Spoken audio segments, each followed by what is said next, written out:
Hello everyone, Shayas Rafia Moideen here. Welcome to Groww YouTube channel Malayalam. കഴിഞ്ഞ കുറച്ച് എപ്പിസോഡുകളിലായി stock മാർക്കറ്റുമായി ബന്ധപ്പെട്ട് നമ്മൾ അറിഞ്ഞിരിക്കേണ്ട ഇമ്പോർട്ടൻറ്റ് കാര്യങ്ങൾ സ്റ്റെപ്പ് ബൈ സ്റ്റെപ്പായി എക്സ്പ്ലെയിൻ ചെയ്തു വരികയായിരുന്നു നമ്മൾ. ഇന്നും ഇമ്പോർട്ടൻ്റ് ആയ ഇൻട്രസ്റ്റിംഗ് ആയ ഒരു ടോപ്പിക്കാണ് നമ്മൾ ഡിസ്കസ് ചെയ്യാൻ പോകുന്നത്. Initial public offerings IPO. IPOസിനെ കുറിച്ച് അറിഞ്ഞിരിക്കേണ്ടതെല്ലാം ഈ വീഡിയോയിൽ നമ്മൾ പറയും. സ്റ്റോക്ക് മാർക്കറ്റിനെ കുറിച്ച് അറിയാൻ ശ്രമിച്ച എല്ലാവരും കേട്ടിട്ടുള്ള ഒന്നായിരിക്കും ഈ IPO. ഒരു കമ്പനി IPO അനൗൺസ് ചെയ്യുന്നു എന്ന് കേൾക്കുമ്പോൾ സ്റ്റോക്ക് മാർക്കറ്റ് ഇൻവെസ്റ്റേഴ്സിനൊക്കെ ഭയങ്കര എക്സൈറ്റ്മെൻ്റ് ആയിരിക്കും. അപ്പോൾ എന്തിനാണ് കമ്പനികൾ IPO ലോഞ്ച് ചെയ്യുന്നത് എന്ന് വിശദമായി സിമ്പിളായി നമുക്ക് മനസ്സിലാക്കാം. ഇങ്ങനെ നിങ്ങൾ അറിഞ്ഞിരിക്കേണ്ട ഒരുപാട് കാര്യങ്ങൾ 2 or 3 വീഡിയോസായി നമ്മൾ ഈ ചാനലിൽ ഓരോ ആഴ്ചയും അപ്ലോഡ് ചെയ്യുന്നതാണ്. അപ്ലോഡ് ചെയ്യുമ്പോൾ തന്നെ ആ വീഡിയോസ് നിങ്ങളിലേക്ക് എത്താനായി ഇപ്പോൾ തന്നെ ചാനൽ ഒന്ന് സബ്സ്ക്രൈബ് ചെയ്യുക, ഒപ്പം ആ ബെൽ ഐക്കൺ കൂടെ ക്ലിക്ക് ചെയ്യുക. ഈ ചാനലിൽ നമ്മൾ ചെയ്യുന്ന എല്ലാ വീഡിയോസും എഡ്യൂക്കേഷണൽ പേർപ്പസിന് വേണ്ടി മാത്രമുള്ളതാണ്. ഈ വീഡിയോകളിൽ നമ്മൾ എന്തെങ്കിലും വാങ്ങാനോ വിൽക്കാനോ പ്രൊമോട്ട് ചെയ്യുന്നില്ല. ആളുകൾക്ക് ഈ വിഷയങ്ങൾ പഠിപ്പിക്കാൻ ഉദ്ദേശിച്ചുള്ളത് മാത്രമാണ് ഇവ. സ്റ്റോക്ക് മാർക്കറ്റിൽ നിക്ഷേപിക്കുന്നത് വിപണിയിലെ ലാഭനഷ്ട സാധ്യതകൾക്ക് വിധേയമാണ്. So let's start.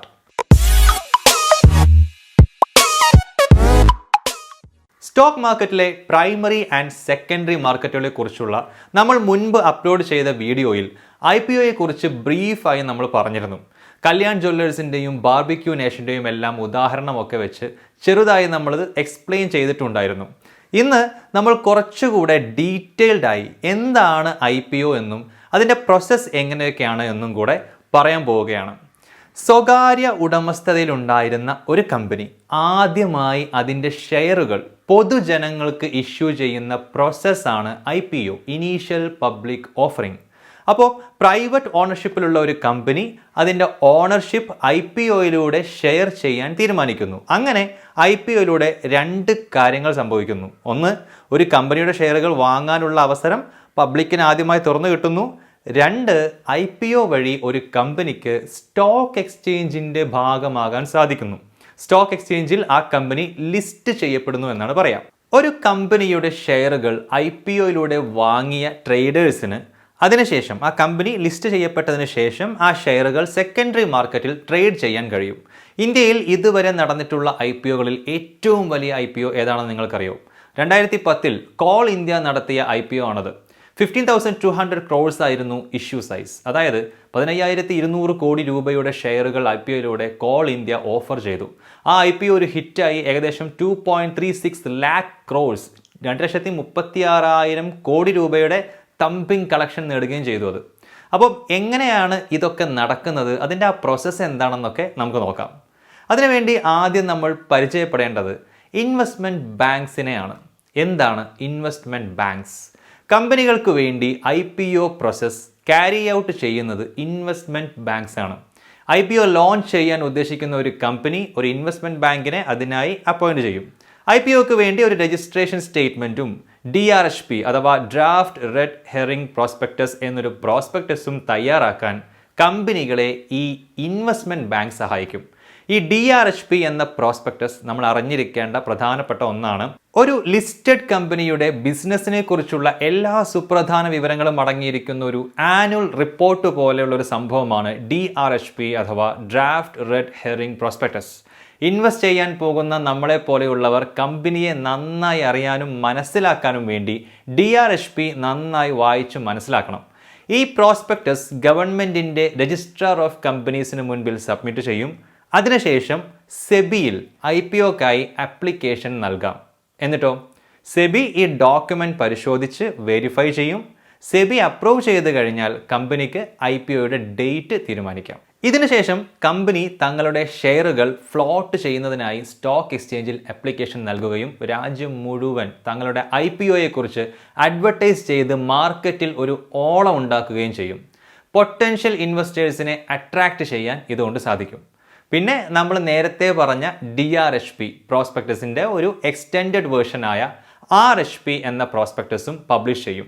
ഇതിൽ IPOയുടെ ഡേറ്റ്സ്, പ്രൈസ് ബാൻഡ് തുടങ്ങിയവയുടെ ഏറ്റവും പുതിയ വിവരങ്ങൾ ഉണ്ടാവും. ഇതും നമ്മൾ പ്രത്യേകം ശ്രദ്ധിക്കേണ്ടതാണ്. ഇനി ഫ്ലോട്ടിംഗ് ഷെയർസ് എന്നൊരു വാക്ക് നമുക്ക് പരിചയപ്പെടാം. ട്രേഡ് ചെയ്യാൻ പാകത്തിൽ സ്റ്റോക്ക് എക്സ്ചേഞ്ചിൽ അവൈലബിൾ ആയിട്ടുള്ള ഷെയറുകളെയാണ് ഫ്ലോട്ടിംഗ് ഷെയർസ് എന്നതുകൊണ്ട് ഉദ്ദേശിക്കുന്നത്. ഒരു കമ്പനി തങ്ങളുടെ ഷെയറുകൾ എത്ര വിലക്ക് ഏത് പ്രൈസിൽ ഫ്ലോട്ട് ചെയ്യണം എന്ന് നിശ്ചയിക്കുന്നത് എങ്ങനെയൊക്കെയാണ് എന്ന് ഇനി നമുക്ക് നോക്കാം. രണ്ട് തരത്തിലാണിത്: fixed price issue and book building issue. Fixed price ഇഷ്യൂവിൽ കമ്പനിയുടെ ഷെയറുകൾക്കൊരു ഫിക്സഡ് വില കണക്കാക്കി ഇത്ര രൂപയ്ക്കാണ് ഷെയറുകൾ വിൽക്കാൻ പോകുന്നത് എന്ന് ഇൻവെസ്റ്റേഴ്സിനെ മുൻകൂട്ടി അറിയിക്കുന്നു. ബുക്ക് ബിൽഡിംഗ് ഇഷ്യൂവിലേക്ക് വരുമ്പോൾ വ്യത്യാസം എന്താണെന്ന് നോക്കാം. ഇവിടെ കമ്പനി ഓഫർ ചെയ്യുന്ന ഒരു പ്രൈസ് റേഞ്ച് ഉണ്ട്. ആ റേഞ്ചിനകത്തുള്ള ഒരു പ്രൈസ് വെച്ച് ഇൻവെസ്റ്റേഴ്സിന് ഷെയറുകൾക്കായി ബിഡ് ചെയ്യാം. ഈ റേഞ്ചിനെ IPOയുടെ പ്രൈസ് ബാൻഡ് എന്ന് വിളിക്കുന്നു. ഇന്ത്യയിൽ നമ്മൾ കണ്ടുവരുന്ന മിക്ക IPOകളിലും ബുക്ക് ബിൽഡിംഗ് ഇഷ്യൂ ആണ് നടക്കാറുള്ളത്. നോർമലി ഒരു IPO 3 ട്രേഡിംഗ് ഡേയ്സ് വരെ ഓപ്പൺ ആയിരിക്കും. അതായത് ഇൻവെസ്റ്റേഴ്സിന് ഒരു IPOക്ക് അപ്ലൈ ചെയ്യാൻ 3 ദിവസം ലഭിക്കും. IPO ഒരു ബുക്ക് ബിൽഡിംഗ് ഇഷ്യൂ പ്രകാരമാണ് നടക്കുന്നതെങ്കിൽ ഈ 3 ദിവസത്തിനകം IPOക്കായി ഇൻവെസ്റ്റേഴ്സിൻ്റെ ബിഡിംഗ് നടക്കുന്നു. അതിനുശേഷം ഷെയറുകൾ അലോട്ട് ചെയ്യുന്നു. ഇതൊക്കെ എങ്ങനെ നടക്കുന്നു എന്ന് നമുക്കൊരു എക്സാമ്പിൾ വെച്ച് നോക്കാം. ഒരു IPOയുടെ price range 145 rupees to 150 rupees ആണെന്ന് വിചാരിക്കുക. അപ്പോൾ ഇതാണ് IPOയുടെ പ്രൈസ് ബാൻഡ്. ഈ IPOയിൽ ബിഡ് ചെയ്യാൻ നിങ്ങൾ തീരുമാനിക്കുന്നു. അതിനായി നിങ്ങൾ ഒരു ലോട്ടിന് അപ്ലൈ ചെയ്യുന്നു. സ്വാഭാവികമായും ഈ പ്രൈസ് ബാൻഡിന് അകത്തുള്ള ഒരു റേറ്റ് നമ്മൾ ചൂസ് ചെയ്യണമല്ലോ. 147 റുപ്പീസ് പെർ ഷെയർ എന്ന റേറ്റിലുള്ള ലോട്ടാണ് നിങ്ങൾ എടുത്തത് എന്ന് വിചാരിക്കുക. ഇതുപോലെ 146 റുപ്പീസിനും 148 റുപ്പീസിനും 149 റുപ്പീസിനും ഒക്കെ ആളുകൾ ലോട്ട് എടുത്ത് ബിഡ് ചെയ്തിട്ടുണ്ടാവാം. IPOക്കായി ഇത്തരത്തിലുള്ള എല്ലാ ആപ്ലിക്കേഷൻസും ലഭിച്ചതിനു ശേഷം ഈ പ്രൈസ് ബാൻഡിനകത്ത് വരുന്ന ഏത് വിലക്കാണ് ഷെയറുകൾ അലോട്ട് ചെയ്യേണ്ടതെന്ന് കമ്പനി നിശ്ചയിക്കുന്നു. ഈ വിലയെ കട്ട് ഓഫ് പ്രൈസ് എന്നാണ് നമ്മൾ വിളിക്കുക. ഈ cut off price 146 rupees per share ആയി ഡിറ്റർമൈൻ ചെയ്യപ്പെട്ടു എന്ന് വിചാരിക്കുക. കട്ട് ഓഫ് പ്രൈസിനേക്കാൾ കൂടുതലോ അല്ലെങ്കിൽ അതിന് തുല്യമോ കോട്ട് ചെയ്ത ബിഡേഴ്സിന് മാത്രമേ ഷെയർ അലോട്ട് ചെയ്ത് കിട്ടാനുള്ള സാധ്യതയുള്ളൂ. നമ്മൾ കോട്ട് ചെയ്തത് 147 റുപ്പീസ് പെർ ഷെയർ എന്ന റേറ്റിനാണ്. ഇവിടെ അത് കട്ട് ഓഫ് പ്രൈസിനേക്കാൾ വലുതാണ്. സോ നിങ്ങൾക്കൊരു ലോട്ട് ലഭിക്കാം. ഇനി cut off price 149 rupees per share ആയിരുന്നെങ്കിലോ? അപ്പോൾ അതിനേക്കാൾ കുറഞ്ഞ റേറ്റാണ് നമ്മൾ കോട്ട് ചെയ്ത 147 റുപ്പീസ് പെർ ഷെയർ എന്നതുകൊണ്ട് നമുക്ക് ഷെയർ അലോട്ട് ചെയ്ത് കിട്ടാനുള്ള സാധ്യത ഇല്ല. സോ 3 ദിവസത്തേക്ക് IPO ഓപ്പൺ ആവുന്നു. IPOയുടെ പ്രൈസ് ബാൻഡിനകത്തുള്ള ഒരു തുകക്ക് ബിഡേഴ്സ് ബിഡ് ചെയ്യുന്നു. റിസീവ് ചെയ്യുന്ന ബിഡിംഗ് ആപ്ലിക്കേഷൻസ് കണക്കിലെടുത്ത് കട്ട് ഓഫ് പ്രൈസ് തീരുമാനിക്കുന്നു. കട്ട് ഓഫ് പ്രൈസ് ഫൈനലൈസ് ചെയ്താൽ ഓരോ ഇൻവെസ്റ്റർക്കും എത്ര ഷെയറുകൾ വീതം അലോട്ട് ചെയ്യാമെന്ന് ഡിറ്റർമൈൻ ചെയ്യുന്നു. കട്ട് ഓഫ് പ്രൈസിനേക്കാൾ കൂടുതലോ അല്ലെങ്കിൽ അതിന് തുല്യമോ കോട്ട് ചെയ്ത ബിഡേഴ്സിന് ഇത് പ്രകാരം ഷെയർ അലോട്ട് ചെയ്യുന്നു. ഈ ലോട്ട് എടുക്കുന്നതിനെക്കുറിച്ചും ബിഡ് ചെയ്യുന്നതിനെക്കുറിച്ചുമൊക്കെ വിശദമായി നമ്മൾ അടുത്ത വീഡിയോയിൽ പറയും. Don't worry. ഇനി why do companies go public? IPO നടത്തുന്നതിലൂടെ ഒരു കമ്പനിക്ക് ലഭിക്കുന്ന നേട്ടങ്ങൾ എന്തൊക്കെയാണ് നമുക്ക് നോക്കാം. IPO വഴി ഇൻവെസ്റ്റേഴ്സ് ഷെയറുകൾ വാങ്ങുന്നതിലൂടെ നിക്ഷേപിക്കപ്പെടുന്ന എമൗണ്ട് കമ്പനിക്ക് കിട്ടുന്നു. കമ്പനികൾ ഇങ്ങനെ കിട്ടുന്ന ക്യാപിറ്റൽ പുതിയ പ്രൊജക്റ്റുകളിൽ ഇൻവെസ്റ്റ് ചെയ്യാനോ കമ്പനി എക്സ്പാൻഡ് ചെയ്യാനോ അല്ലെങ്കിൽ കമ്പനിക്കുള്ള കടങ്ങൾ ഡെപ്റ്റ് റെഡ്യൂസ് ചെയ്യാനോ ഒക്കെ ഉപയോഗിക്കാം. മറ്റൊരു കാരണം പറയാം. കമ്പനിയുടെ തുടക്കകാലത്ത് തന്നെ അതിൽ ഇൻവെസ്റ്റ് ചെയ്തവരും കമ്പനിയുടെ ഒരുപാട് ഷെയറുകൾ ഓൺ ചെയ്യുന്ന ഷെയർ ഹോൾഡേഴ്സും ഒക്കെ ഓൾറെഡി ഉണ്ടാകും. കമ്പനിയുടെ നിലവിലുള്ള ഈ ഷെയർ ഹോൾഡേഴ്സിന് കൊടുക്കാനുള്ള പണം കണ്ടെത്താൻ IPOയിലൂടെ ഒരു കമ്പനിക്ക് സാധിക്കുന്നു. IPOയിലൂടെ ഈ ഷെയർ ഹോൾഡേഴ്സിന് അവരുടെ ഷെയറുകൾ വിൽക്കാനും അതിലൂടെ അവരുടെ നിക്ഷേപത്തിൽ നിന്നും ഒരു വരുമാനം നേടാനും കഴിയുന്നു.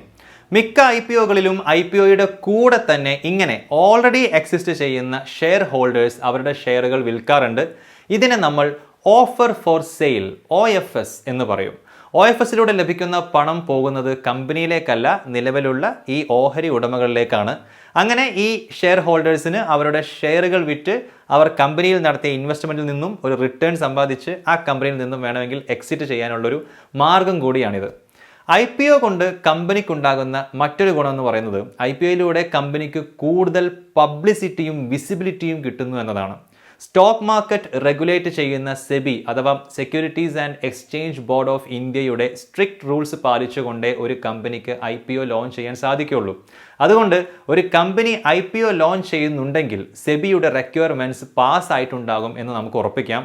സോ ഒരു സക്സസ്ഫുൾ IPO കമ്പനിയുടെ ക്രെഡിബിലിറ്റി, വിശ്വാസ്യത കൂട്ടുന്നു. കമ്പനികൾ IPO ലോഞ്ച് ചെയ്യുന്നതിനുള്ള മറ്റൊരു കാരണം കൂടി പറയാം. ലിക്വിഡിറ്റി വർദ്ധിപ്പിക്കാൻ കഴിയുമെന്നതാണത്. ഒരു കമ്പനിയുടെ ഷെയറുകൾ നിങ്ങൾക്ക് വാങ്ങാനോ വിൽക്കാനോ കഴിയുന്ന ഈസിനെസ്സിനെയാണ് ഇതുകൊണ്ട് ഉദ്ദേശിക്കുന്നത്. അത് എത്രത്തോളം എളുപ്പമാണ് എന്നതിനെയൊക്കെയാണ് ലിക്വിഡിറ്റി കൊണ്ട് നമ്മൾ ഉദ്ദേശിക്കുന്നത്. സ്റ്റോക്ക് എക്സ്ചേഞ്ചിൽ ലിസ്റ്റ് ചെയ്യാത്തിടത്തോളം ഇത് ബുദ്ധിമുട്ടാണ്. ഒരു കമ്പനിയുടെ 100 ഷെയറുകൾ നമ്മുടെ കയ്യിലുണ്ടെന്ന് വിചാരിക്കുക.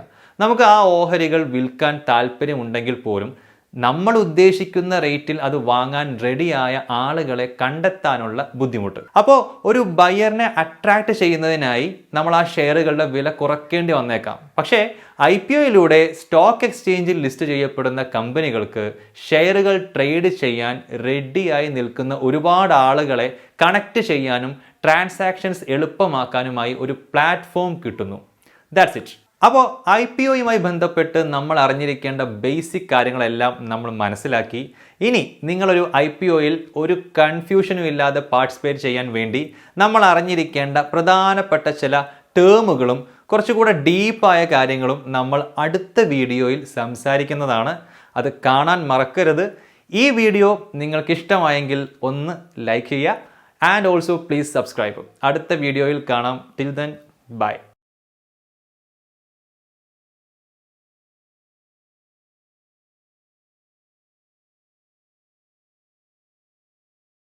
Investment in securities market are subject to market risks. Read all the related documents carefully before investing. Please read the risk disclosure documents carefully before investing in equity shares, derivatives, mutual fund, and or other instruments traded on the stock exchanges.